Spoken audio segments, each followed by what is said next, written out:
C'est un programme que tu peux faire si tu es un étudiant ou une étudiante étrangère, diplômé du Québec ou un travailleur ou une travailleuse étrangère temporaire.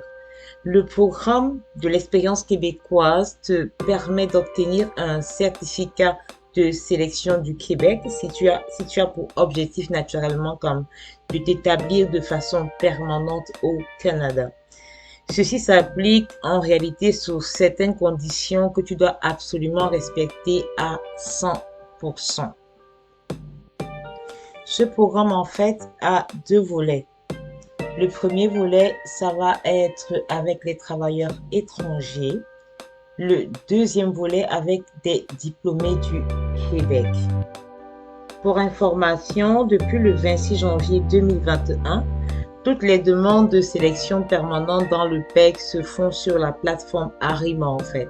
Si tu as présenté ta demande par la poste avant le 26 janvier 2021, tu ne peux pas utiliser comme la plateforme Arima pour effectuer le suivi de ton dossier ou pour modifier ta demande. En réalité, des mesures transitoires ont été mises en place. Aussi, tu dois présenter ta demande complète. En deuxième lieu, tu dois payer les frais pour l'examen de ta demande. En troisième position, tu dois faire le test d'apprentissage des valeurs démocratiques et des valeurs québécoises. Tu dois obtenir ce test naturellement et puis attendre la décision. Le point positif, c'est que tu peux ajouter un membre ou retirer un membre de ta famille et tu peux te faire représenter par quelqu'un de la loi, par exemple. Le volet des travailleurs temporaires. Dans les conditions générales, en premier lieu, tu dois démontrer que tu as l'intention de t'installer au Québec pour occuper un emploi. Tu dois avoir plus de 18 ans ou plus, avoir une bonne connaissance du français oral qui équivaut comme à 7 au niveau de l'échelle québécoise des niveaux de compétences en français des personnes immigrantes comme adultes. Ensuite, en quatrième lieu, tu dois comme avoir respecté les conditions de ton séjour. Alors là, c'est très important. En cinquième position, tu dois prouver que tu te trouves légalement au Québec lorsque tu présentes ta demande. Alors pour le dernier point, tu dois avoir une autonomie financière. Naturellement, si tu travailles, c'est correct.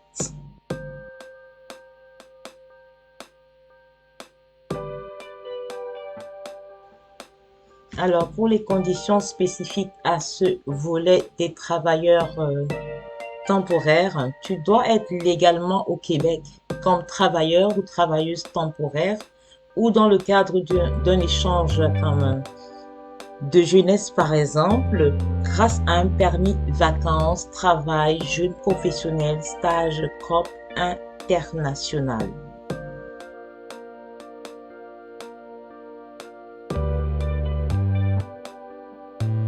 Alors pour être admissible, tu dois avoir occupé à temps plein un travail de 30 heures par semaine minimum. Tu dois avoir exercé légalement, ça c'est très important. Tu dois avoir été rémunéré.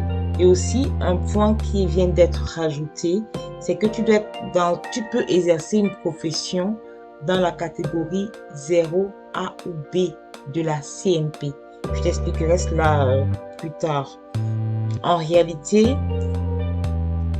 c'est chaque point qui est important, c'est pas tous les points à la fois. Je ne sais pas si tu me comprends. Alors, pour être admissible, tu dois occuper un emploi qui répond à ces critères au moment où tu présentes ta demande et pendant au moins 24 des 36 mois qui précèdent la présentation de ta demande. Tu vais dire ça comme ça. Alors, toutes les périodes de travail que tu vas effectuer à temps partiel, que tu auras occupé, peuvent ne pas être prises en compte parce que c'est du temps partiel là.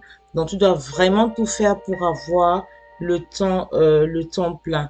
Et le cumul de ton temps plein te permettra également d'avoir accès à à ce programme-là.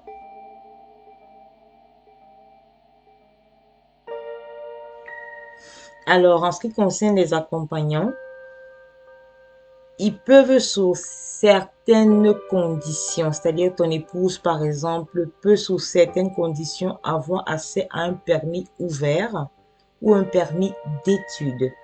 Alors, je te mets le lien là pour un permis de travail ouvert, que je t'explique ce que c'est.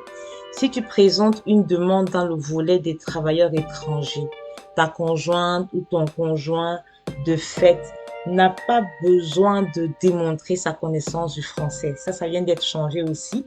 Si tu as un permis de travail valide à partir du 21 juillet 2020 et que tu séjournes au Québec, à cette date-là, si tu détiens un permis de travail pour ta compagne, ta conjointe ou ton conjoint accompagnatrice, tu peux aussi présenter une demande de sélection permanente dans le programme de l'expérience québécoise comme requérant principal. Ça veut dire que si tu as une épouse qui vit avec toi, qui a un permis ouvert, elle peut également présenter, elle, le CSQ pour toute la famille. Ça, c'est vraiment une nouveauté et c'est super. Le volet des diplômés du Québec. Alors, dans les conditions générales, en réalité, tu as juste à avoir 18 ans au plus, avoir l'intention de résider au Québec et d'occuper un emploi. Tu dois avoir respecté les conditions de ton séjour. Tu dois avoir une connaissance du français qui équivaut à un niveau 7 de l'échelle québécoise, comme des niveaux de compétences françaises des personnes immigrantes et adultes. Tu dois prouver ta capacité d'autonomie financière et en dernier lieu, tu dois te trouver légalement au Québec lors de ta demande. Pour être sélectionné dans ce Québec, là, c'est bon, là. Tu dois avoir un diplôme valide. Tu dois avoir séjourné au Québec pendant la moitié de ton programme d'études. Tu dois avoir un diplôme admissible. Alors là, je vais te citer quelques diplômes admissibles, en fait. Je les donne tous de toute façon, là. On a le baccalauréat premier cycle universitaire, la maîtrise et le MBA, le doctorat, le diplôme d'études collégiales techniques, je précise, le diplôme d'études professionnelles DEP d'une durée de formation de 1800 heures ou plus, le diplôme d'études professionnelles DEP suivi d'une attestation de spécialisation professionnelle ASP d'une durée de formation contenue de 1800 heures ou plus. Attention, aucun autre type de diplôme de ce que je viens de citer là n'est admissible au PEC. J'espère que tu as bien entendu ce que j'ai cité. Alors, c'est important de noter que tu dois avoir obtenu un diplôme au cours des 36 mois qui présentent la présentation de ta demande. Attention, tu dois être dans un programme d'études à temps plein. L'expérience de travail varie selon le type de diplôme que tu as obtenu dans un établissement d'enseignement situé au Québec. Parce qu'effectivement, ici au Canada, un étudiant a droit à un permis de travail. Je vais terminer en te disant que tu ne peux pas être admissible au programme de l'expérience québécoise dans ce volet si tu as une bourse d'études avec une clause de retour dans ton pays, à moins que tu ne sois déjà conformé à cette condition-là. Si tu as séjourné au Québec moins de la moitié de la durée de ton programme d'études, si tu as entrepris un nouveau programme d'études au Québec. Ça, c'est vraiment important de toujours vérifier à chaque fois les programmes qu'on utilise là. Tu dois avoir obtenu un diplôme au cours des 36 mois qui présente la présentation de ta demande. Tu dois être dans un programme d'études à temps plein. Et enfin, je vais te dire, ton expérience de travail varie en réalité selon le type de diplôme que tu as obtenu dans un établissement d'enseignement situé au Québec. Concernant le programme de l'expérience québécoise, je te dis à bientôt sur mes vidéos. Surtout, n'oublie pas de garder le sourire. À bientôt!